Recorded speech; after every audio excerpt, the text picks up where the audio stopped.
There's a pattern I've seen over the years, and I almost thought that we've gotten the message and that things are getting better. But recent events have actually shown me that no, this thing is still happening. And this happens to do with parents who, for whatever reason, they were absent in the life of their child. And after so many years, they return into the child's life.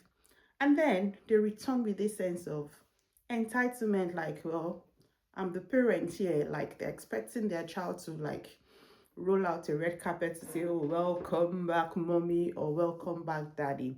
Mm. I know it's a very sensitive topic, but it's something that is necessary for us to talk about, particularly if you are the parent that is returning into a child's life. So today we are going to be unpacking why this happens, why I think it's unfair for you to just throw back into a child's life and expect them to openly receive you, and what you should do as a returning parent. Welcome back, beautiful people. You're welcome to the channel. In case you are new here and you're wondering that who is this girl on your screen, my name is Oluwakemi Akiode, a mom to two wonderful boys, married to an amazing man. I work with parents to help them build strong connections within the family, and I run an online community for young people between the ages of 18 to 27. On that platform, we gist, we laugh, we learn, we do a lot of things together that basically supports their journey so that they will gain clarity and they will go through that phase with confidence. On this channel, however, I talk about all things that are related to family life, parenting, adulting, growing up, faith, and I share tips that help us to achieve success generally in life. So if you fancy any of those things, please do well to subscribe to the channel. And I promise you, it will definitely be worth your time. Thank you. I was just basically going through social media recently, and then there's just this pattern of parents who have been absent in the life of their child, and they're coming back with this ego like, anyway, I'm your parents. What if I didn't give birth to you? I'm the reason you I'm the reason you even existed in the first place. That kind of mentality. And honestly, I kind of feel like it's unfair. Now, I am not blaming parents who had to be absent in the life of their child for whatever reason. Funniest thing is, while I was growing up, I used to say, oh, there's nothing that would make me abandon my children, nothing whatsoever. So I used to kind of judge people. I kind of judge people who abandon their children. But with the benefit of hindsight, with growing up, with learning, with interacting with people, especially in my line of work as a counselor as well, I've come to understand that sometimes just being alive is all you need to pursue. So in some cases, if your life, if there's a threat to life, if you feel like, oh, my life is at stake, so even if I say I want to stay for the children, it's better for me to live first, and then I can see how to get my children, or how to just keep in touch, or love my children from afar, or do co-parenting or something. But now we've had, so I'm not blaming anyone who, for whatever reason, they had to be absent in the life of their child for some years or for so long. So if you think, for instance, people who were not there in the formative years of their children, so people who are basically absent in the life of their child, say from ages, for a child who is less than 10 years old, so let's say 10 years old and downward, those years are very formative for a child. So for a child who does not experience um, a present father or a present mother, and then you reconcile with them much years later, maybe as they are adults, I think it's important for you not to just come back and think, oh, this child will just open their hands and receive me. It's unfair to put that expectation on the child. Remember, I'm not blaming you for leaving. As a matter of fact, I applaud you for leaving. But now that you're coming back, what should you do? How should you come back? Yes, I know people would say your parents will always be your parents, and absolutely I agree that your parents will always be your parent. But you know that birthing a child, being a biological father or being a biological mother, is not all there is to parenting. I'm sure we all know that by now. Do you agree with me? Being the biological father or mother is not all there is to parenting. I'll probably say that's about 1% of what it entails to be a parent. You see, the remaining 99%, it comes with responsibility, it comes with being able to nurture that child, to guide that child, to love that child, to protect that child. So 1% contributes to you being a parent, 99% is more of responsibility. And so I believe you would by now agree with me that, so even though you had the biological person that battered this child, if you don't fulfill the rest of the 99%, then we can't actually call you the parent to that child. And that's where the dilemma comes in, because a lot of people would just say, oh, I battered the child anyway. If I didn't give birth to you, you would not exist in the first place. Thank you so much, and we really appreciate you for being the container, or for being the vessel that God allows to birth us. But what you must also remember is it's important for us to have that connection. So let's not overflog that. I believe you all know by now that parenting has a lot more to do than just popping out a child. So now let's assume that for whatever reasons, maybe emotional reasons, financial reasons, health reason, incompatibility issue, abuse, whatever reason, a parent had to be absent in the life of their child, and now they've reconnected after so many years. What should you do as a parent who is coming back into a child's life? Please, I want us to take this discussion with an open mind.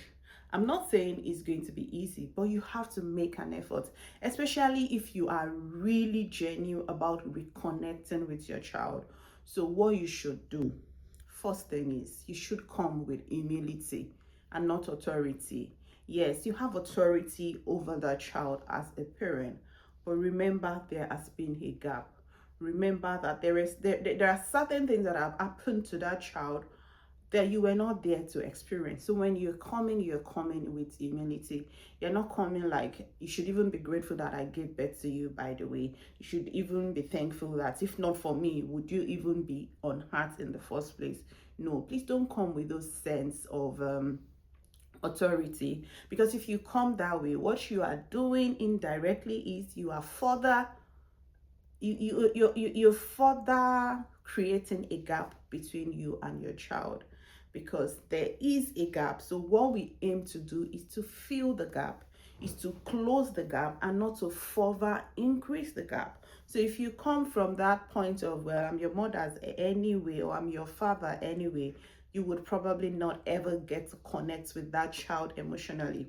In some instance, because these children feel like, okay, we have a sense of responsibility to our parent, they will do what is expected of them as a child to you.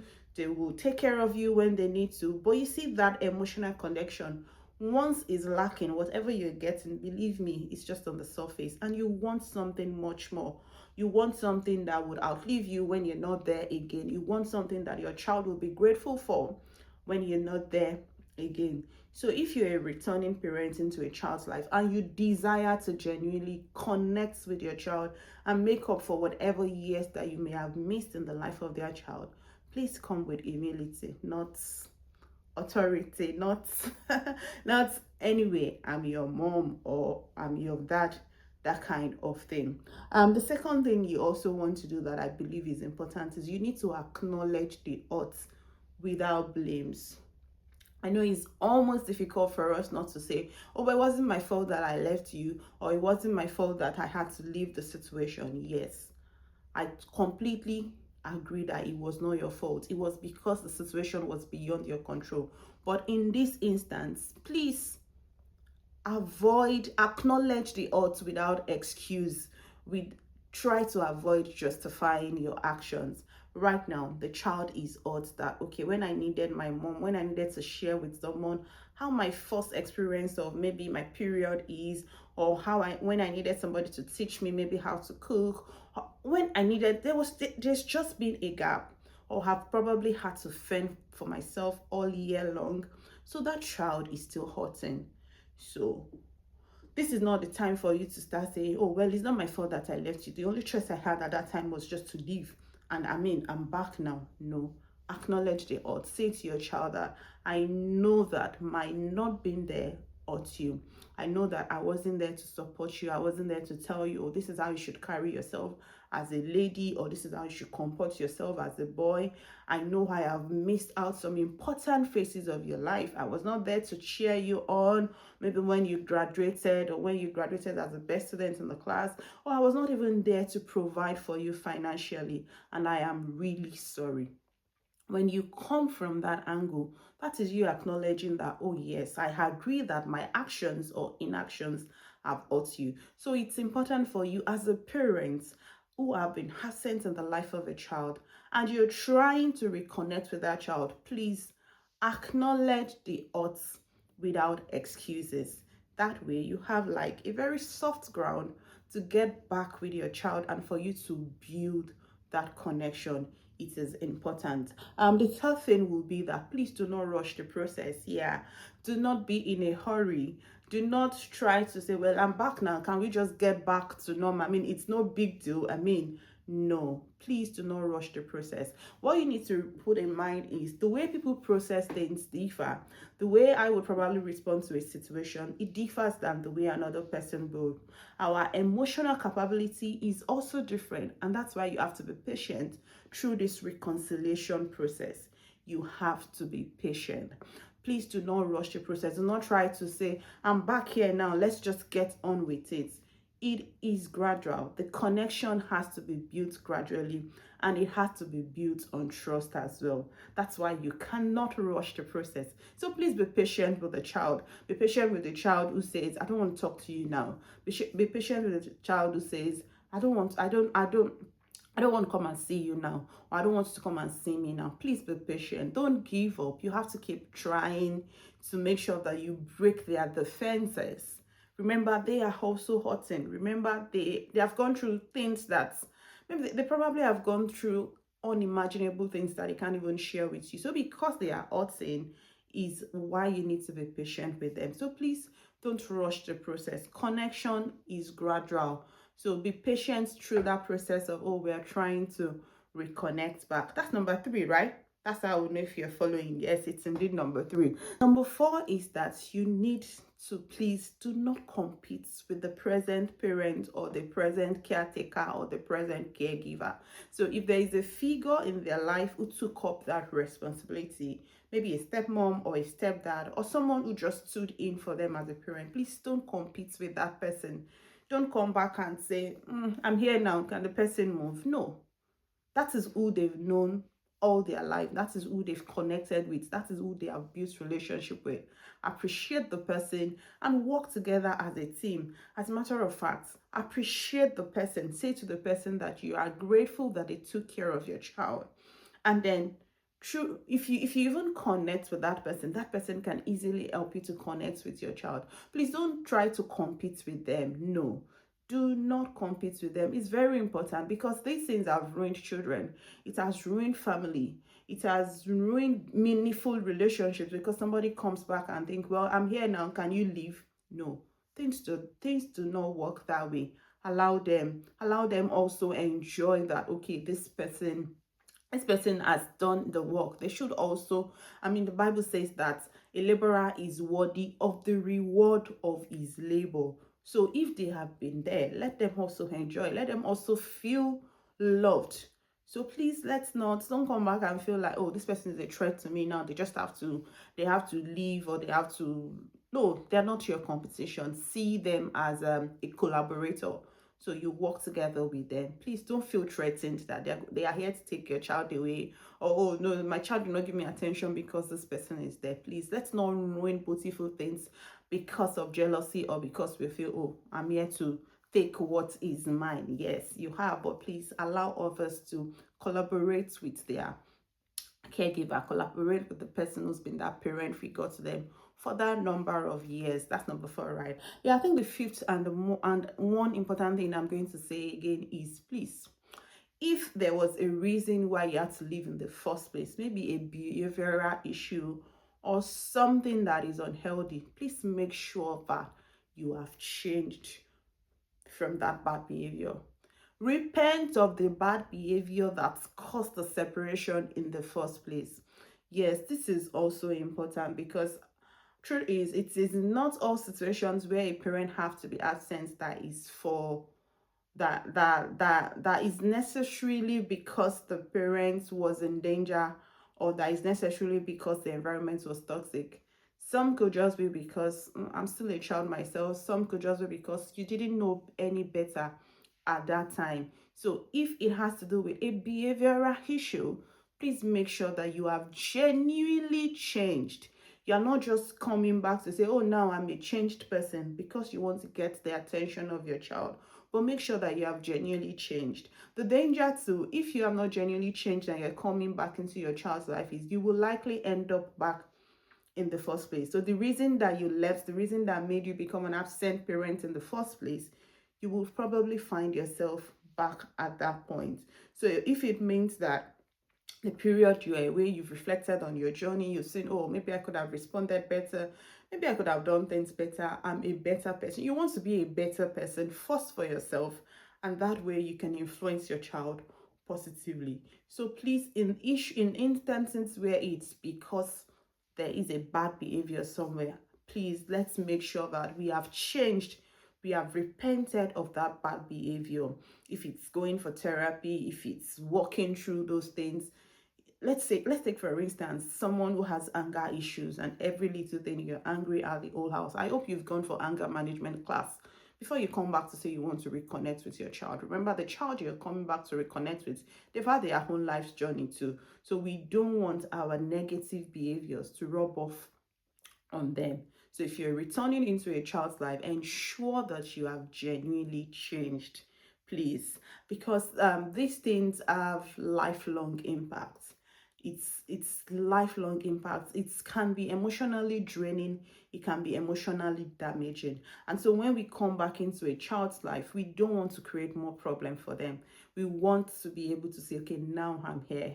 Can we work together as a family? Can we do this together as a family? I know for those of us who are of African descent, it's almost impossible for us to take these things like, ah, it's my child is my child. Let's calm down. You want to think beyond now. Okay, like when I'm gone, when I'm not here anymore, how will this child remember me? What will I be remembered for? Let's say there have been instances, okay, in the past I've made mistakes, I've learned my lessons, I'm back. Now that I'm back, I want to make up for those moments that I was not there. That should be the focus. It shouldn't be trying to compete with whoever is a present parent in their life now. It shouldn't be about, you have to take care of me, at least I'm your parent, at least I'm your father, at least I'm your mother. The child will always take care of you. That's the honest truth. A child that loves God, that honors God, because I know there are some children as well who don't really care. They don't even care whether you're back or not. But for a child that loves God, for a child that really have the fear of God, they will do their bits to say, okay, my father is back now, my mom is back now. It's my responsibility to do this for them. But we just don't want this relationship to be based on responsibility. There has to be that connection, that thing that money cannot buy, that genuine love and trust, knowing someone has my back is really important. Yes, relationships could have been damaged over the year, but trust me, reconciliation is possible.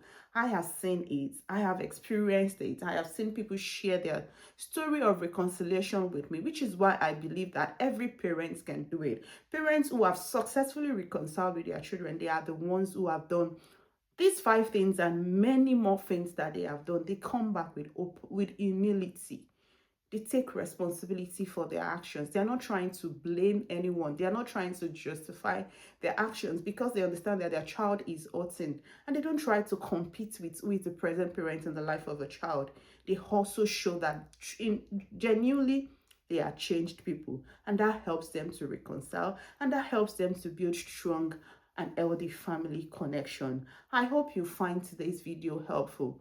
If you have found today's videos helpful, please share with me in the comment section how you think that parents who have been absent in the lives of their child, they can reconnect with their child genuinely. Share with me tips that you know have worked for maybe you or a friend or a family member. Let's learn together. These things are basically to help us to build a better society. And please do not forget to like, to comment, to share, and more importantly, subscribe to the channel so that you will be the first to get notified every time I put up a new video. Till I come your way again, keep winning.